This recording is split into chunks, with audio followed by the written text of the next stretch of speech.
You know, it's so nice to be back here. As John said, it's been such a long time, but don't blame me, there's been this pandemic thing going on, you know. But so nice to be back here and sharing with you about compassion. We've got some slides up, please. There we go. And to start by saying just thank you so much for all your support over the years. It's fantastic. There's many people supporting compassion across this region. Over 1,141 children sponsored by people across this region. For those of you who are sitting there thinking, I've never heard of Compassion, just very briefly, Compassion is an international child development organisation, works with churches across the world to help some of the world's poorest children, supported by people like you in churches who are sponsoring children. Next slide, please. Zach. There you go. So across this benefit, 13 children sponsored. Anybody here sponsoring one of these children? Yeah. Maybe you can see your child on there. What a fantastic thing that you're doing, and what a difference you're making in the lives of these children. And they're all being helped by the Singing Birds Child Development Programme through your partner church in Sri Lanka. So what an absolutely fantastic thing it is that you're doing. You may be aware that in Sri Lanka at the moment there's a huge economic crisis going on, so there's massive inflation and food shortages, all kinds of issues going on leading to civil unrest. So life is really tough for these children at the moment, but life's already really hard for these children. They're some of the world's poorest children that you're helping here. 400 million children around the world are living in extreme poverty. Children like these who without help don't even get the basics to survive, never mind having a decent, good, full life. They live in very poor conditions, these children, so the houses where they live will be one-roomed houses made out of cement blocks. The regional diet where they live, and they'll get one meal a day without extra support. The regional diet is rice, and that's it. So without support, they don't get enough food, they're malnourished, they don't get medical care and health care, they don't get to go to school, they're exposed to all kinds of abuse and neglect and exploitation, and they've got no hope ever of escaping from the circumstances that they're born into. But thank God for his church and for people like you, and thank God for organisations around the world that are making a difference. It's easy to think that we're too small to make any kind of difference, isn't it? But I really want to encourage you this morning that not just can you make a difference, you are making a difference. The impact that you're having on these children, on their families, on their communities is absolutely huge, and the ripple effects are massive. Compassion, you'll know, works through churches, 7,000 churches in 25 of the world's poorest countries, and because of your support, a church in Sri Lanka can ensure that these children have all the things that they need to have the good life that God intended for them. So because of your support, they get everything that they need to empower them to overcome extreme poverty. So they'll get supplementary food, they'll get to go to school, they'll get all the books and the clothes and resources that they need to go to school, they'll get access to medicines and healthcare and all the things they need to grow up strong and healthy. They'll learn all kinds of social and life skills, vocational training, to ensure that when they finish their education, they can stand on their own 2 feet and be lifted out of poverty. Above everything, they're introduced to Jesus and find hope and fulfillment in him. All this is funded by people sponsoring children. It costs less than £1 a day to sponsor a child, and that provides a sponsored child with all these things. But the most important thing that your sponsored children get is a sponsor. That's you, if you're sponsoring a child. Each child has just one sponsor. So if you're sponsoring a child, you're their only sponsor. It means that you get to be involved in the life of the child that you're helping. You get to know them. You get to write words of love and encouragement to them and help them and give them just words of love and hope. It's quite a small thing to do, but it makes a big difference to the child that you're sponsoring. Apparently Mother Teresa once said, Don't worry about what you can't do in the world. Just do what you can. I like Mother Teresa, you know. She's so blunt. She could have been a Yorkshirewoman. But I think it's true, you know, it's easy to be overfaced with what's going on in the world. All sorts of issues. Where do you even start? The good news is, of course, we don't have to do it all individually. We just have to do what we can. And I believe it's not just Mother Teresa that says this. I think this is what God says as well. And certainly we see this through what we're doing, sponsoring children. God will take the small things that we give him and multiply it and make a big, big difference. And we see this in the feeding of the 5,000. I'm just going to read it very, very briefly. It's on the sheets in front of you. So Jesus has just reached the shore. He went ashore. He saw a great crowd and had compassion on them and cured their sick. When it was evening, the disciples came to him and said, "This is a deserted place, and the hour is now late. Send the crowds away so that they may go into the village and buy food for themselves." Jesus said to them, "They need not go away. You give them something to eat." They replied, "We have nothing here but 5 loaves and 2 fish." And he said, "Bring them here to me." Then he ordered the crowds to sit down on the grass. Taking the 5 loaves and the 2 fish, he looked up to heaven and blessed and broke the loaves and gave them to the disciples. And the disciples gave them to the crowd. And all ate and were filled. And they took up what was left over of the baskets, broken pieces, 12 basketfuls. And those who ate were about 5,000 men, besides women and children. Feeding of the 5,000 is the only miracle that's repeated in all 4 Gospels, apart from the resurrection, obviously. So it's obviously a really important story, feeding of the 5,000. Next slide, please, Zach. When the disciples told Jesus to send the crowds away because there wasn't any food, Jesus told them to give them something to eat. How could they possibly feed all of those people? Now, we're not told whether it was the disciples who had the loaves and fish or whether they came from the crowd. In John's Gospel, it says that it was a small boy who shared his packed lunch. But either way, 5 small loaves and 2 small fish weren't enough to feed 12 hungry disciples, never mind more than 5,000 people. Jesus told the disciples to give him the few things that they had, and he multiplied them and fed thousands with them, with the leftovers filling several baskets. Now, Jesus could have fed the 5,000 people without the disciples, couldn't he? We know that. Jesus is God, he could have done that. So why do you think he involved the disciples? I believe he wanted to help them and us see beyond our limitations, to learn not to worry about what we can't do, but to do what we can.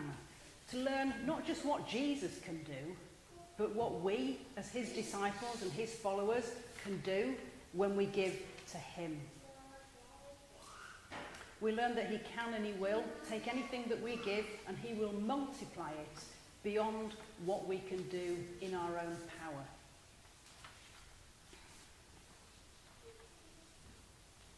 Are you with me so far? Okay, there's more, just a little bit more. Don't worry, John, just a little bit more. Were the disciples fed? Were the disciples fed? Did they get enough to eat? Yes? Did they have less than they started with? No, they had more. They had 12 basketfuls full of food. That's a basketful each. People think that when we give to God, that we're somehow losing out. Is that what you think? Do you think that's true? Do you think that's how God works? Of course it's not how God works. We know this. The Bible tells us that when we give to God, we get so much more back. That's how God works. Do we believe this? It's a struggle to believe it. I know it's a struggle to believe it, but it's absolutely what I've experienced sponsoring children and being involved in my work with compassion. The blessings from giving are absolutely huge. I'm just going to share with you a letter that I received from one of my sponsored children. This is from Danny in Ecuador. He's 17 now. I've been sponsoring him since he was a very little boy. He's quite a clever little boy, but lives in really poor circumstances with his mum and his dad. His dad works as a labourer in the building trade when he can find work. And as I've said, if his father can find work, and if the fathers of these children can find work, on that day they will have something to eat. And if the parents can't find work, then very simply they won't. Danny's father was injured in an accident at work not that long ago, and because of my sponsorship, his church had health insurance for the children, and his father was able to get health care, and he's now back up and, I was going to say back up and running, but you know what I mean. Anyway, Danny writes to me, and it's written in Spanish, and then it's translated. This is what he says. Dear Ms. Claire, receive a cordial greeting, wishing you success and blessings in your life and your entire family. I thank God for having you alive. I thank God for having you alive. I'm trying to work out what that means. During the pandemic, it was critical to all of us. For God's grace, we were sick, but it was not bad. I thank you infinitely for the unconditional support in the critical times of my life, the special presents that you sent that were useful. I'm glad to know that your entire family is doing well. We will always pray for you to reach your dream and hope. On November the 29th, this was last year, we will return to classes in person, and it will be good to meet my friends after 2 years. I kept all the letters that you sent as an invaluable treasure. I think that's actually a translation issue here. I'm sure it means invaluable treasure, not unvaluable treasure, but hey, who knows? Who knows? And it will be, as an invaluable treasure. In that you showed me that I am important to you. Thank you. Please pray for my studies, my family, and my health. I would like to ask you, how many brothers are congregating in the church where you praise and glorify? With love from Danny. And then a picture of Ecuadorian farmers, which is quite interesting. He's just one child living in extreme poverty, and enables me to know him, to be part of his life, to be involved in his life, and to make such a difference to him. I can't change the world, but I can change Danny's world, and he is then equipped to change the world around him. It costs me less than £1 a day. And just to say to you guys, thank you so much, because that's what you're doing through your sponsored children. God uses ordinary things, ordinary people like me and like you, to make an extraordinary difference in the world. Please understand when I say this, I'm not just saying that compassion is the only way to change the world, not by any means. There's many organisations. Compassion is just one example of being able to do one thing for one person and see the multiplication and the ripple effects. Alone we can't do it all, but we can all play our parts in making the world a better place, can't we? If this is something that you'd like to do, and you think you might like to do this, I have a little group of children here. Next slide, please, Zach. Little group of children here who are currently waiting for sponsors. They're all desperately needy children. They're all in the part of Sri Lanka where your partner church is helping children. I'll just introduce you to, well, just one of them actually. So at the bottom left, you can see a young man. He's 8 years old. He's called, I can't pronounce his name. He's called, go on. He's called Sabith Raj. God knows how he pronounces his name. He lives with his mum and dad, as I say, in Sri Lanka. They work as day labourers, and his hobbies are drawing and playing ball games. But they're all real children. They're all desperately needy children, and they're all waiting for somebody to sponsor them today. And if you feel that you could do that, then please come and speak to me afterwards. It's such a blessing and a wonderful thing to do. Sponsorship costs £28 a month, as I say, less than £1 a day, but that enables these children to receive everything that God intended for them. And I know that this is a difficult time to be asking people to stretch even further. We're all tightening our belts at the moment, aren't we?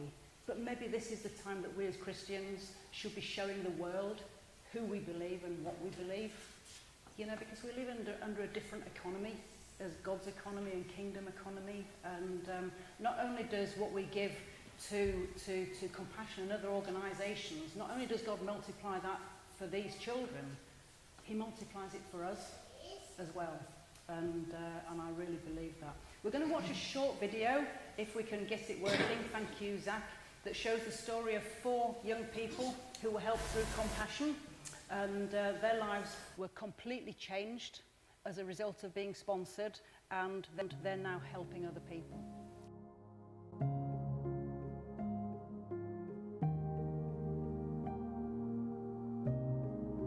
In a given week, we'll go at least for 3 days without food.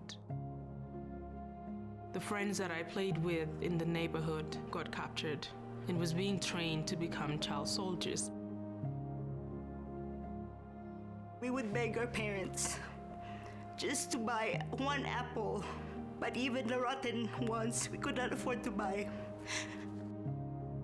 In a period of 18 months, I lost my small brother Patrick, my mom, and I lost my stepdad because of the terrifying disease of HIV/AIDS. When my mother died, I was lost.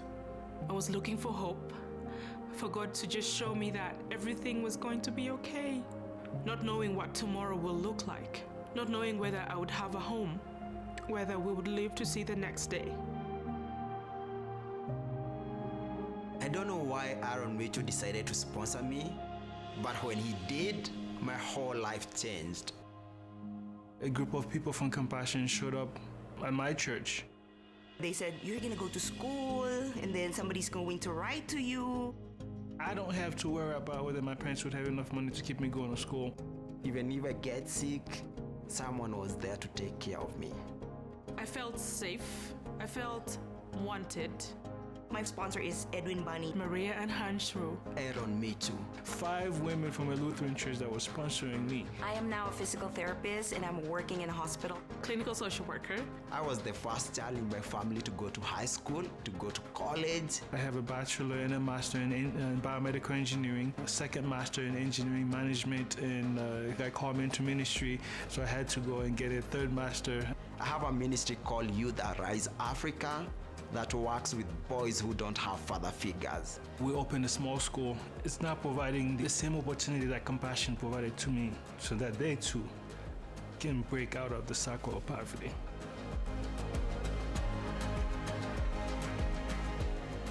Whatever you do for the least of these, you do for me. You do for me. You did for me. You did it for me.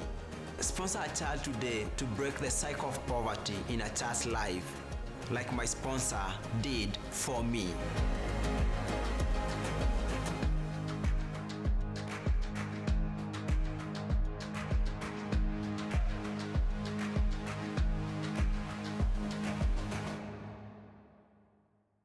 That's the impact that you guys are having. Thank you so much for everything that you do. God invites each one of us to join him and to play our part in changing the world. What's he inviting you to do today? Maybe it is sponsoring one of these children. Maybe it's something else that God's laying on your heart. But maybe spend some time in quiet through the rest of the service, just listening to what God might be saying to you. If you want to sponsor one of these children, we'll be in the chapter house where you're all having tea and coffee afterwards. Come and speak to us. If you'd want some more information, then we'll be happy to give you that as well.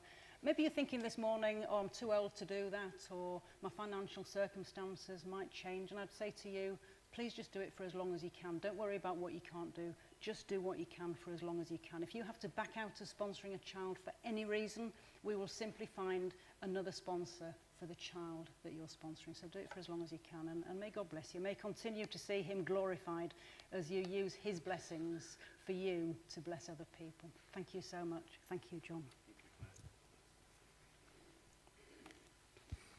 Yeah, can I just add to that? Thank you for bringing that to us, Claire. It's I always get quite emotional when I talk about my child too, and one of those children that you saw on that slide, that first slide, is one of my children that I sponsor. Prabeshi.